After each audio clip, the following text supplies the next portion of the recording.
Welcome to GovCon Unscripted, where we dive into the unfiltered stories and strategies from all around the world of government contracting. Join host Chelsea Roberts as she explores how to navigate, thrive, and win in this complex but lucrative industry.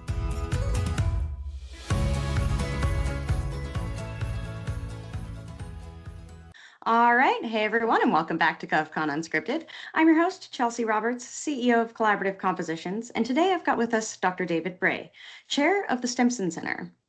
Dr. David Bray, who are you and what do you do? First, thanks for having me here, Chelsea. And amongst different roles, I am chair of the Accelerated at the Stimson Center, where we're trying to demonstrate that it's possible to do both policy and actual implementation at the same time. Folks can remember that time, maybe 15 or 20 years ago, where governments or other groups could actually figure out policy, maybe take a year, maybe 6 months if they were really lucky to get it right, roll it out, and then have impact for the next 4 to 5 years. I think we're now in a world in which you have to do policy and programs in parallel. And if you're lucky, you have a shelf life of 18 months. That is something that is very near and dear to my heart. I've been watching all of the policy changes, and at some point, I feel like there has to be some implementation or some execution to go along with that. We have yet to see how effective that execution is going to be, if it will come, what's it going to look like. So let's just dive right into that. What sorts of policy are you working on most right now? So the Stimson Center, just a little bit of background. Henry Stimson himself had the dubious honor of being the Secretary of War at the tail end of World War I, and then they called him up again to do it in World War II. We were created in the late 80s when some forward-leaning members of Congress saw the end of the Cold War, while a good thing, meant there was going to be a whole lot of unemployed nuclear scientists from the Soviet Union. What could go wrong? And so there was a program, it was actually a really interesting program called the U.S. Industry Coalition, which was funded through the U.S. Department of Energy, which would link U.S. businesses with former Soviet scientists still in country. So we're talking Lithuania, Latvia, Estonia, even Ukraine. And if the U.S. business and the Soviet scientists identified something that was not building a nuclear weapon, and it was approved by the Stimson Center, at the end of 2 years, if the U.S. business had lost money, they were paid back through the Department of Energy. If they had made money, no money needed to change hands. And it was a very interesting program that, one, created a lot of goodwill. And to this day, like Lithuania has best-in-class lasers. Estonia, we know, has got some interesting e-government. But it was also interesting because when we defined weapons of mass destruction in Iraq, there did not seem to be any collusion with former Soviet scientists. So it was actually successful. But anyway, I thought that was an interesting program. And so Stimson to this day does things like that, where we're looking at thorny issues, whether it's with rare earths, whether it's with AI, and how we can actually increasingly do things with industry as opposed to governments alone. Because nowadays, through contractors, through what's possible in industry, you can outperform what used to be done exclusively by the US government. Oh, yeah. By a long shot. Leaps and bounds. Yeah. I think everything that industry strives to prove on any given day is that we can do things faster, better, and in a more consistent way than what the government's going to be able to put forward themselves. 100%. But yes. When it comes down to it, there's some inherently governmental function there somewhere. So in your opinion, what is the government still doing better than industry? That's a good question. I served as a senior national intelligence service executive and served in different functions. I think the role of governance, which could include government, and I'm being very careful to use the word governance, is really how do you make sure things don't devolve into anarchy? And that's why we do governance. And I can remember I was actually in an event, this was 2014. If you know the work of Peter D. Mandis, Ray Kurzweil, they were talking about the singularity. And so they brought me to talk about exponential biology. Gave a talk, they loved it, but then they said, you mentioned governance. Why do we need governance? And I said, in exponential biology, we're going to be super empowering people to do things that used to be unprecedented. And I want to make sure it doesn't devolve in anarchy. I'm saying governance, not necessarily governments. And they said, that will bake it into the code. We don't need governance. Okay, so we went our separate ways for 3 years. And they called me back up in 2017. And they said, maybe there's something to this governance thing. Would you like to be our faculty chair? And what I loved is the title was Disruption and Governance. Put those two things together. So I think we do governance that can include governments to make sure it's not might makes right, to make sure it's not bullying, and that it really is this idea that we actually can have a civil society, even if we disagree, and we're allowed to disagree. In fact, I celebrate, and the reason why I do my job now is I'm trying to make sure free society still exists 10 to 15 years from now, given that we are super empowering people. And so if there's a role for government, it's getting ahead of those issues and then working with local communities, working with industry to make sure that we keep some stability while we also allow for disruption, creativity, and everything else that happens. But at the end of the day, we all love our children and we want to make sure they have a better future. Yeah, government and governance both have a very strong role to play in making sure that future is something that we're proud to have our kids grow up in and make sure that they have something to take on and take over, go forward with. It's not total dystopia. We have to have something that is positive and a shining light to work towards. And I think in terms of policy, up until these last couple of years, the policy side of the engine just started to get a little overzealous, a little hyper vigilant, and basically said anytime anything at all, one little thing goes wrong, we need to make sure that it's in policy that this never happens again. There's no chance that this could ever possibly come up again. We can never fail. We can never have this big ultimate downfall as guided by all of the policy that we're going to put in place. I think over the past couple of years, at least since the start of this administration, what we've seen is some big moves in that policy environment to pare down what we've seen is built up over the past several decades of policymaking in things like the FAR and in acquisition policy and in a variety of other sort of just policy type things that we've encountered and come into. So from your take, what are some of the most important things that have been either removed or what still stands to be worked on? Where's the upside? Where's the downside of all the policy change that we've seen thus far?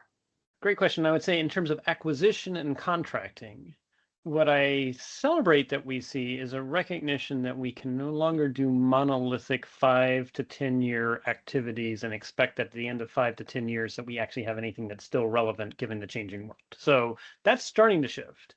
And you see this move to speed and agility. Now, like you said, devil's in the details and actual implementation, but at least that's starting to happen. But I will share a personal story where back in November 2000, I got approached to join a small little 30-person group called the Bioterrorism Preparedness Response Program. And again, it's because I had a computer science and biology background. I had security clearance at the time. And they said, the reality was when we were paying the former Soviet republics to disarm, they said, did you know about the plague labs? And we said, what plague labs? And turned out they had plague labs that had been stockpiling anthrax, smallpox, all sorts of nasty stuff back in the 1970s. Yay. So we were a small 30-person team with only about $15 million to try and figure out what would we do if a bio event ever happened.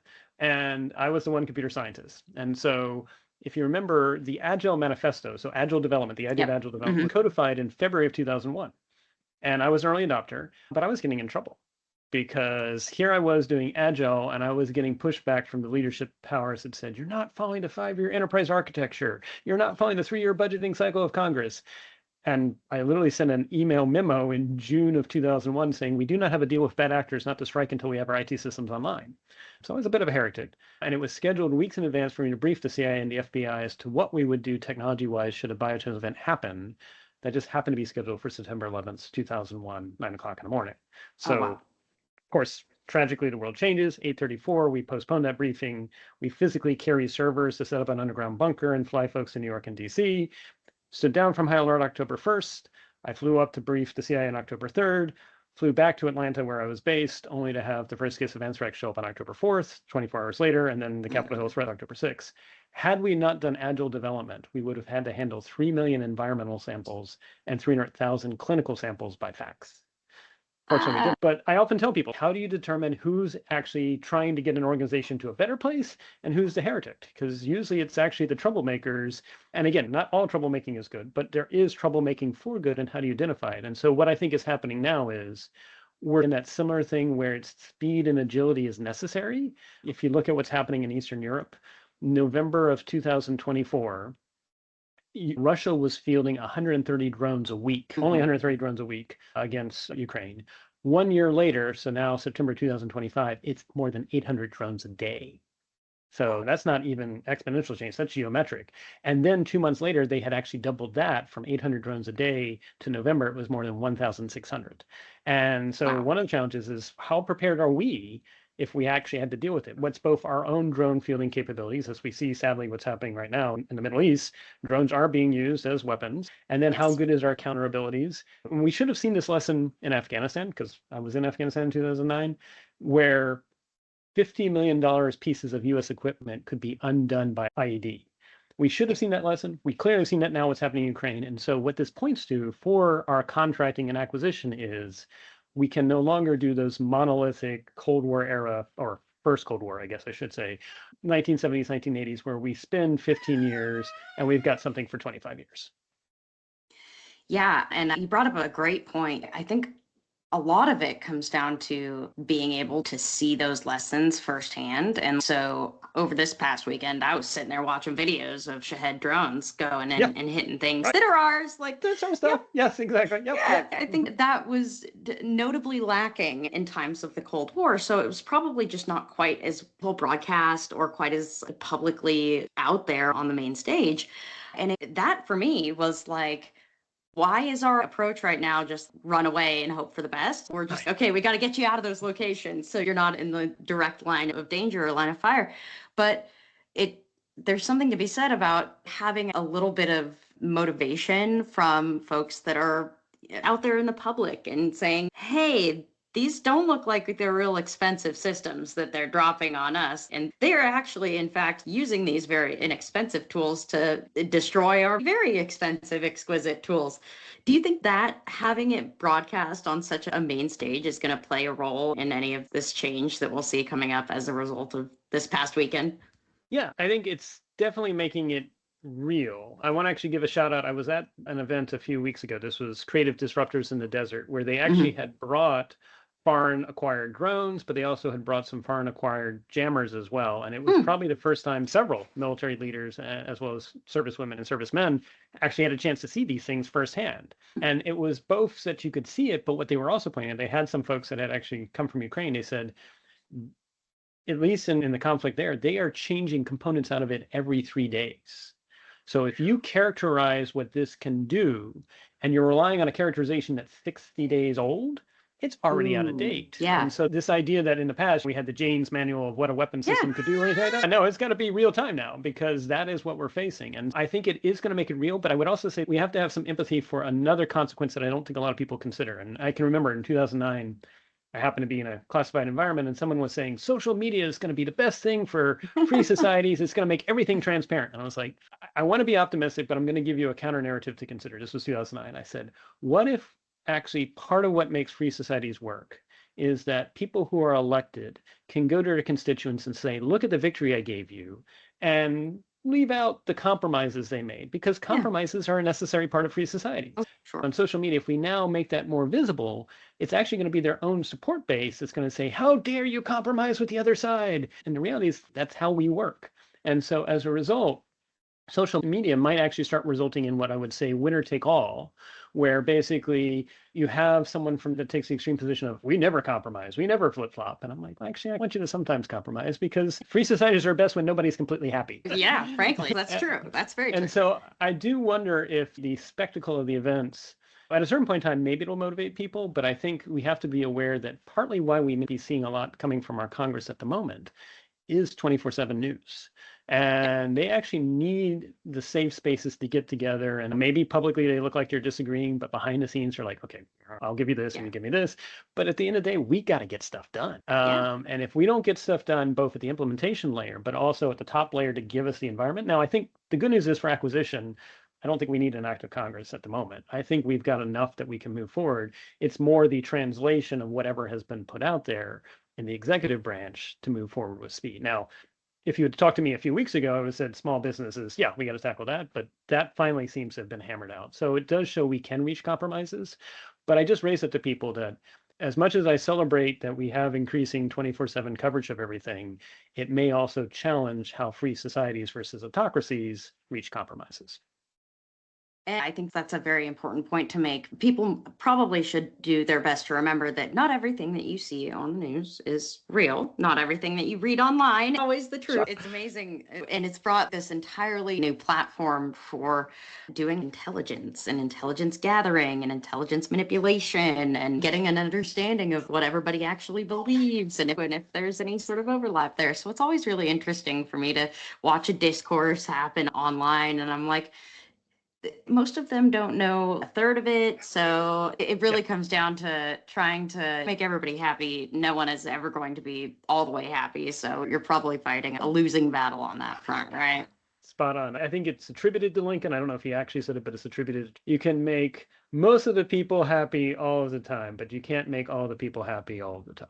That's the reality. Yeah, and that's life. With the information that we are given, we must choose what to do with it and what to ultimately believe and what to carry forward in usefulness and using that to go into a different direction. Let's talk more about what happened this past weekend. How do you think this is going to be? We're talking Operation Epic Fury and the accompanying operations that happened with that.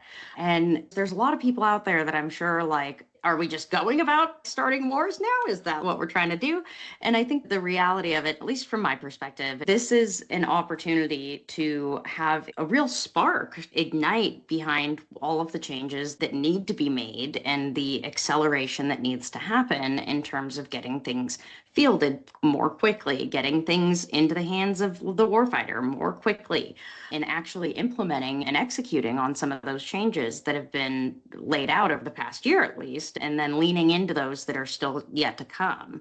What's your take on that? And do you see this driving big policy changes? Do you see this driving faster execution? What's your take? So recognizing we're having this conversation right now and hindsight is 2020. So who knows, several months we'll look back and they'll say, how could they possibly have thought that? But at the moment, I look at what's happening as the gloves have come off of what was already existing conflict between Iran and not just the US and Israel, but also its neighbors. And I can remember when I was in Afghanistan, there were significant concerns that they had actually created shell companies that were actually profiting from the reconstruction efforts that were attempting to be done, or construction efforts that were trying to be done in Afghanistan. But also, as we know, and the president even said, that there's also concerns that they may have actually made things more lethal against servicewomen and servicemen in Iraq. And Iran has been a player not just for its nuclear ambitions, but for other not so great things as well. And so I think the US was trying to figure out, do we keep this as a Cold War where it's below the threshold of something that people know? I think it was also what I would call increasing gray zone conflict, because we know they actually are fairly good at cyber antics, amongst other things. And if we follow the trajectory where I tell people the good news is we're increasingly giving you capabilities that were only available to large government entities in the past, Iran was getting them too, as we've seen, as we were talking about their drones. And so I think this is now saying, at a certain point in the threshold, we're not going to let gray zone conflict fester. This is, the gloves are off, turning over the table, whatever metaphor you want. And you're absolutely right that one of the concerns with this is right now we are still fighting with technologies that we invested in starting in the 90s and 2000s. We're still fielding them. And we may realize that, again, they're very expensive. They may be increasingly not as agile and adaptive. And so as a result, I think this will push for recognition that it's about speed and agility. And if you can out-adapt what your adversary is doing, that itself can be a source of defense and deterrence. Again, as much as I love an aircraft carrier, the trouble is an aircraft carrier is a long lead time to get built, and it's a big target, and you hope that it's being defended in depth, not just the aircraft carrier itself. And so I think it will force that conversation. I do think the other question is, how do we just update military doctrine at speed? How do we field things? I was actually at an event last week on the Hill, this was Wednesday, where I said, if we look at what happened with 9/11, if we looked at what happened with Afghanistan, if we look at what's happening in Ukraine, what we need as much as possible is really 5 things. One, how do we increase operational accountability? Because the part of the trouble is Goldwater Nichols, as much as I love it, you've got the services coming up with what they think the combatant commands need, and the combatant commands got to make it work. And I'm like, okay, so how do we actually allow the combatant commands to circle back to services and say, yeah, this is not working in our theater or something like that. So more speed there. The next thing is it's really got to be at the tactical edge. We cannot fight these battles from DC alone. In fact, if we try to do top down, I would submit that's death. We should have learned that in Afghanistan. I was crazy enough to do my PhD on before I went to Afghanistan. So you have to be bottoms up. So how do you empower the tactical edge? You actually have to have rapid fielding. How do you actually have that loop back to the contractor and says, this works, this doesn't work? Because you and I know there are plenty of things that are pitched by contractors that might be well intended, but then when you try to field it, you're like, yeah, it lights up 50 clicks away and not a good idea. But that's the learning loop. And I often tell people fail is actually not a bad thing. Fail is an acronym. They just didn't tell you. It is first attempt at iterative learning. I hope there's a second attempt, third attempt, and fourth attempt. So it's actually an acronym for first attempt at iterative learning. Then finally, I think there is increasingly an interesting squeeze for small to mid-sized businesses to have access to the capital to get done what they need. I know of horror stories, even just a few months old, where someone had a contract in hand, but they needed a loan and they couldn't find anyone to even give them a loan to move forward, even though they had a contract from the government. And so while we may be clearing the deck chairs for really big entities, I think we've got to figure out how do we unlock that capital better. And then finally, how do you make sure this actually does get used? And you and I know, just because you built something, if it's not actually put into practice and it's not put into doctrine, you might have just purchased a very big paperweight. Yeah, gone are the times, if they ever were, to say, we'll build it and they will come. In a very few select cases, that has happened. It can happen. It does happen. But the reality of it tends to be a substantial gap between what you think they need and what they actually need and what they know they 100%. need. In my experience, this is a hard problem to solve. We have spent so long doing it in a very similar way to the way that we always did it. And it comes down to the big, exquisite systems. First of all, they're still sexy. They're still like very well-rounded in terms of having congressional representation and support. And there's a reason that they build the F-35 in every state, because they want to make sure that the Congress folks that are responsible for that oversight always have some vested interest in making sure that program continues. It seems to me we are at a point where what we budgeted for and what we planned on building 3 years ago and is now getting funded is not going to suffice. It's probably obsolescent when it hits production. It's probably going to take another 5 years, if not more, to get the first one off the line anyway. And it is a typical sunk cost fallacy here. It's a cognitive bias that I think a lot of subscribers are very much fallen prey to. But it's how do you make that decision to, okay, everything that we funded in the last 3 years is now not operationally relevant, not operationally useful. Not entirely. There may be a time, a place for those big, exquisite systems, but they've got to free up some of those funds if they have any desire to get anything fielded quicker, that's more relevant, that's more useful. How do you manage that sort of transition from big, expensive to few or more and cheaper? It's a hard problem. It is a hard problem, especially this is the messiness of a free society. If you're an autocracy, you just say, go this way. And if you don't like it, you're fired, imprisoned, or killed. Free society, you just have people wrestling. So I always like to go to the balcony and say, why am I seeing these movements on the dance floor? So Congress, as you rightfully pointed out, they want to make sure there's jobs in their districts. They want to make sure there's job creation. They're not going to vote on something that says, yeah, we're going to turn that off, which means you're going to lose jobs in your district. That's how the system should work, because we want them to be representing our interests. I don't want it to become its own source of capture or funding, and you could see this going wrong. What is a way where the voices of the small to mid-sized entities that support the defense industrial base can have a voice, recognizing they may not all be in agreement, but actually say, here's how much these create jobs. And yes, the reality is, as we move to more asymmetric ways of providing defense, as well as just supporting the warfighter, it may not be the same number of jobs as an aircraft carrier. But if you look at it, one, this is what the warfighter needs. And two, in aggregate, I would say this is more relevant jobs versus just keeping the line going. But I can remember even in 2018, there were some 4 lean members, I was one of them, that was saying aircraft carriers increasingly are going to be threats. If you drop a rod at supersonic speed and you don't destroy it, you just drop a rod so that no one can take off. But even then, Congress said, nope, you're going to buy 2. And we said, if we buy 2 at the same time, we could save maybe $2 billion. And they said, nope, you're going to buy 2 separately because, again, the jobs equation. So I think you have to be aware of that. The next thing is, how can you create a strong enough signal from the operational commanders in the combatant commands to say, what we got is not working. Like this anti-mine technology from 1990s, I know it might be a program of record, but it's out of date. And so that can create a strong enough signal. And then if you have a good secretary, they can say, yeah, I'm getting signals, services that the combatant commands are not happy with you. And they can actually use that signal to force the services to do things, or at least to recognize they got to update their doctrine. And then finally, and this is hard, and I think the good news is we saw some of this. I think it's 150 billion. There has to be some discretion. Again, Congress is not going to ever let their hands off the wheel in terms of budgets completely.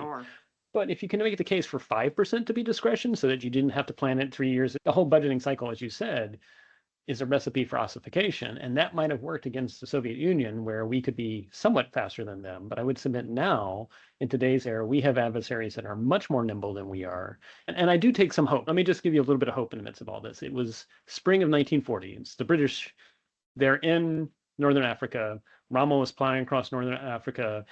British are losing. We are not officially in the war yet, even though technically President Roosevelt is quietly supporting the British in violation of 2 laws, but conversation for another day. So Rommel is flying across North Africa. The British are losing. They'll hold up in Cairo. And it was 2 British officers that said, we think his supply chains are vulnerable. We could use a plane and parachute out of a plane and take out his supply chains. British thought that these 2 officers were ridiculous, and so they dismissed them. And literally, the 2 officers had to steal a British plane and steal British parachutes to demonstrate it was possible. Now, one of them broke both of his legs in doing this and had to recover. But once he recovered, they went to British Command and said, look, it worked. And British Command authorized them putting together a small group to do this, not because they thought it was going to work, but because they had been doing a ghost army. They had done essentially cardboard cutouts of planes and tanks. And they said, if we have a few dead bodies on the ground, it'll actually give credence to a ghost army. But that actually was the formation of the SAS, which, as we know, was actually successful in turning the tides. North Africa did not get lost to the Nazis, and then led to all the success after that. So that points, even in the middle of active war, you're still going to have bureaucracies, and you're going to have to figure out how do you actually encourage those, what I would call responsible heretics, if that's not a oxymoron, to have to show the art of the new possible. Because I think that's still going to be necessary at the end of the day. Even with all the things aligned in Congress, the combatant commands, and the top, it's still going to take at the bottom level responsible heretics to move forward.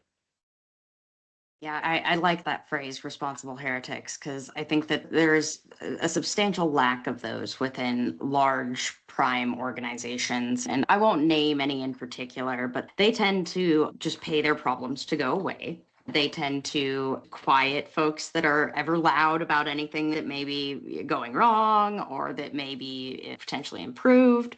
And oftentimes they have the wherewithal and then the ability to pay for a substantial representation on the Hill so that they're keeping their way, their systems, everything in place the way they want it.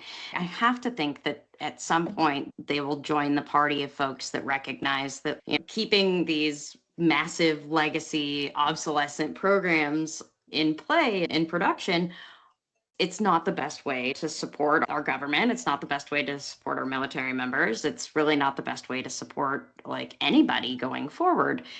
Maybe in the future, hopefully near future, we'll start to see them rejuvenate and bring back some of their Cold War instantiations of things like skunk works and their little developmental groups in which they put more money and emphasis and they give more power to and they give more enthusiasm and motivation behind to say, hey, okay, we've got this great idea and it can replace this massive system. Let's figure out how we can transition one to the other.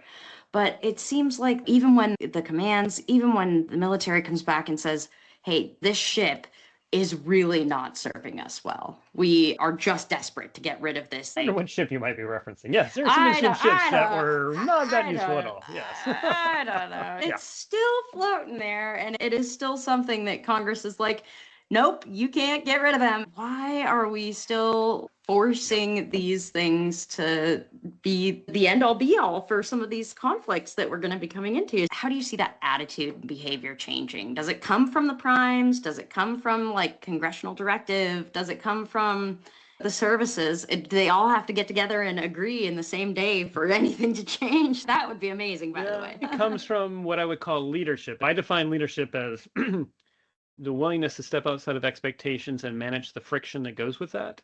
Because oftentimes people step outside of expectations, but they don't have a plan. And that's just breaking glass, which is interesting, but you got to do something after you broke the glass.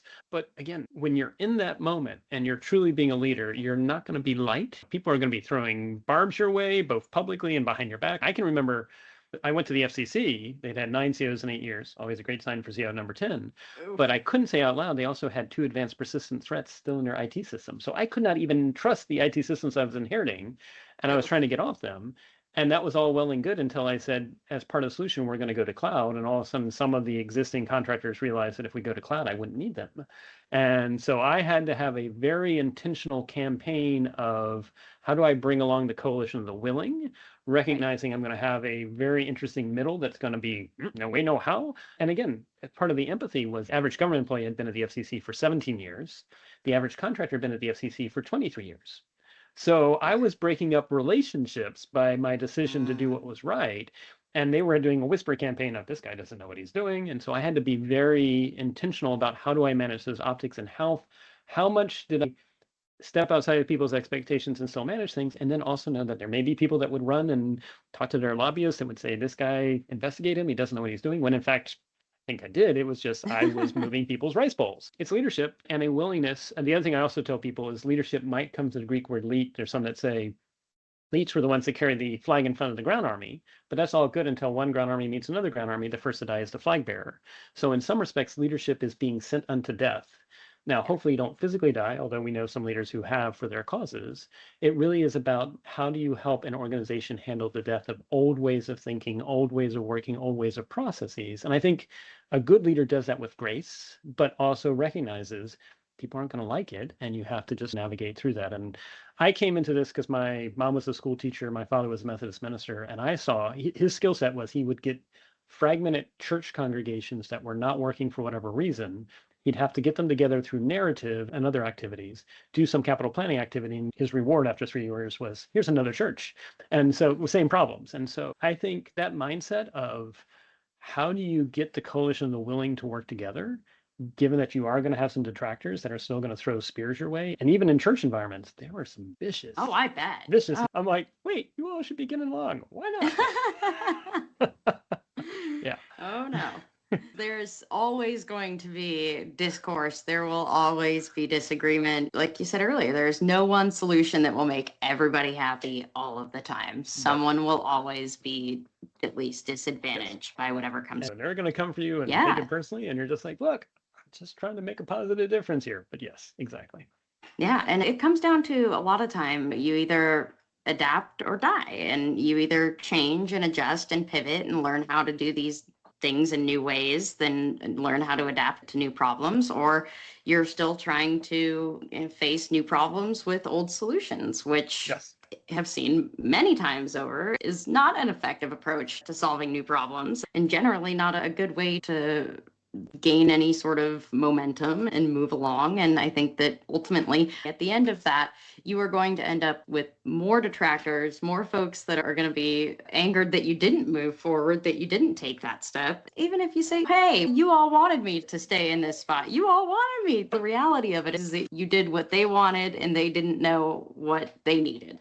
And they didn't know how to move forward with that. So I think it's a very interesting sort of conundrum to come into. And I think it would probably be positive or advantageous to get some of those leaders that have some of that experience in their past. Like you said, your dad had done this with several churches, and not everybody loved him, but they all came out in a better position than when they started.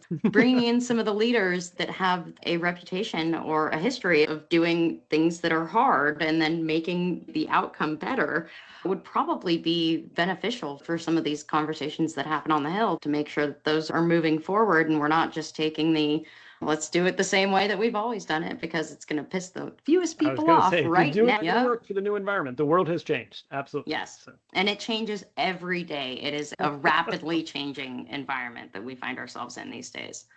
I feel like getting towards the end here, I want to just ask a couple more questions. What do you think that we're going to see in terms of policy change? We've already seen a lot just the last year alone. So what do you think's next for policy change as a result of, or in addition to, some of the things that have already changed and some of the activities that have happened in this last year? Good question. I would say that before the events of this weekend, those who were tracking the massive buildup of forces are not surprised that it's gone the way it has. But I would say even before this weekend, I think a lot of people looked at this fiscal year as being an implementation year. Like you said, a lot of policy was already passed last year. This was the year just to get stuff done because we got midterms coming up. And that said, depending on how well or not these things go, you may see some new things. The good news is we have what I would say, I'm a nonpartisan, which means I get shot at from both sides, but I am very impressed with the new NASA administrator. And when I say I'm really impressed, one, I'm impressed with his approach, his thinking. He's similar to what we're thinking here. And then two, he said, I'm going to take 60 days. And I'm going to see what's working and what's not. And because the reality is, when you're a new person in a situation, if you start moving things right away, I guarantee you're going to move something you shouldn't move. So that was very astute of him. So I would imagine at the end of his 60 days, which I think is now maybe 40 days away, so he should be coming up, there may be something that is at least a planting of the flag of how we are going to go to the moon and Mars. And I think that's actually a good thing, because if you'd asked me 2 years earlier, I said I would have given you 50, 60% odds that the Chinese get to the moon before we got back. We were not on a good path. So there may be something there. On the defense side, I think we may not get a reconciliation, is what I've heard, which would be problematic and disappointing, but we'll see what happens there. So I don't know how much new policy from Congress I would expect. I do expect, if anything, this will be an opportunity for the department itself to focus on, how do I put in place both people and policy that we have to move at speed. And this is actually back in the 1930s, there were some that saw the specter of World War II. Like we said, President Roosevelt decided to break 2 US laws. Fortunately, history sided with him in the end. Also, with the Department of War at that time, I believe it was Patton and others that actually decided to put in place younger generals, including a young Eisenhower, because they were looking for that sort of mindset. And so it was a shift from peacetime leadership to wartime leadership, because they thought it was going to happen. So I think that's where you may see really more at the executive branch policies that are not legislative in nature, but policies that are putting in place the people, and maybe some additional policies. Although, and again, I think there's a lot of things already out there that just have to be used. So I think it's going to be an implementation and putting in place the right people. I hope so. I 100% hope that you are right on the ball with that. Because I think I've heard, some policymakers might say, I have a great idea, but we'll see. I hope that it is a year of action and execution in implementing the things that were changed, because there was plenty of change that we saw in policymaking last year. And I'm sure that there's those holdouts who are like, I'm going to wait to see if any of this actually happens before I do anything with it or about it. But those folks that are leaning in hard to those changes and trying to make sure that they are effectively implemented are going to be, ultimately, at the end of the day, they will be the ones that are ahead of the folks that just said, we're just going to sit around and wait and see if anything happens about this. Because I've seen it a dozen times. It's never happened, and we don't see change. It's an interesting world to live in, especially these days with all of the rapid changes that take place, with all of the iteration and the discourse that continues to go on, and just trying to suss out how to deal with that discourse in the most effective way without shooting yourself in the foot and coming across poorly and just ultimately being hoisted off the ship. Other than policy and implementation of some of those policy changes, is there anything that you think folks should be aware of in this next year? What should they be keeping their eye on, especially for industry out there who's listening to this and wants to know what they should be leaning into? So I think this is increasing an era where you say there is creative disruption happening in the defense industrial base. And so what I would say is, we had gone from a model where there were numerous primes to now fewer than the number I have on my hand. And I think that thinking needs to be put aside and actually recognize that there's actually value in doing joint ventures, like really, truly joint ventures, where there's a small to mid-size that's got this exquisite capability. And again, the challenge is primes aren't used to jointness, they're used to hierarchy. And so if there was one thing I would like to see, is more jointness endeavors and that being valued. There is also talk, and I find this interesting, and it'll be in the implementation that matters. There are private equity shops and venture capital shops. I would actually expand it, even say family investment arms, who would like to be in the role. If you're a single small entity, small business, startup, midsize, part of the challenge that not only does the department face, but also the private sector face is, how do I know you're still going to be around 4 or 5 years from now? I know, and I won't name the name of the tech companies, I know certain tech companies that say, if you're not above a certain size, as much as we love what you're doing, we can't work with you because it's a risk to us that you might not see me around. And so there's an interesting opportunity for, whether it's private equity, VCs to a degree, but I'd say more private equity because it's a little bit more patient, but also family investment offices to say, look, we will still be around. in what we're investing in. And so that's an interesting way to counterbalance what I would call the old primes to be. But it's a new way of thinking, and you want to also make sure it's not exploited or abused. Right. And so I think we still have to square the circle of how do small and mid-sized companies get brought to the fight, so to speak, in supplying the defense industrial base, while at the same time recognizing, in some respects, acquisition officers have to be good stewards of the taxpayers' dollars and invest in things that will still be around 3 years from now, even if, again, as you said, the reality is something that's even 60 days old is out of date. So I think I would say I'd like to see more jointness, but then also a recognition that maybe the way you can assure the department that you'll still be around is you've got a backer that says, I will guarantee we will still be around and we will still take responsibility for filling this capability, even if the small entity has to pivot or do other things. And I like that approach. I think that's a very fiscally responsible and an appropriate approach for thinking about ways to bring those smalls to the table, because that is one of the biggest problems that they face is how do we gain that confidence and how do we gain that customer buy-in that says we will be willing to support you, fund you for several things for multiple years, and how do they make sure that they outlast that purchase and that power for themselves. So that's definitely an interesting take. This has been a fantastic conversation. For folks that want to get a hold of you, folks that want to just chat about it, or if they want to get your insights, how can they get a hold of you? Thanks, Chelsea. I would say you can find me on LinkedIn, but if you go on LinkedIn, reference this podcast and use the code phrase pineapple, not a bot, because I get way too many bot requests. So if you actually say this podcast, but even more than referencing this podcast, reference not a bot and the word pineapple, then at least there's a 50-50 chance you're actually a human. Fun. I like that. Code words. That's a new word for this show. In the age of AI, it's really easy to look like you're human nowadays, unfortunately. It is. Boy, is that unfortunate, but very true. And if folks want to know more about the accelerator at the Stimson Center, how do they find out more about that? Yep, you can either go to Stimson's website itself, it's Stimson, STIMSON.org, or you can search for it, Stimson Accelerator. We have a page, reach out through there. And basically, again, what we're looking for are thorny issues where it's insufficient to try and do policy and then implementation, but that you actually have to do implementation and policy in tandem with each learning from each other. I like that. That's a very exciting place to be. And it sounds like that's incredibly relevant activity to be undertaking at this time, and especially right now with all of the geopolitics and everything going on. It's got to be great to be on the world stage in that regard. It is lively. I would say it's got maybe half the days are great and other days you're like, oh boy. That's all I can say. But that's part of the job, and Exactly. Thank you so much for being on the show today. This was a fantastic conversation. I really appreciate you sharing your wisdom with everybody. For all those who tune in, don't forget to share, subscribe, get this out into somebody else's ear holes for their knowledge, their insights, and their wisdom. And don't forget to do your part, leave a heart. And we'll put all the contact info and insights that you shared in the show notes. Make sure everybody can get a hold of those in written format as well. And I hope you have a great rest of your week. It was great talking to you, David. Thank you, Chelsea, and thanks for everything you do as a leader. Appreciate it.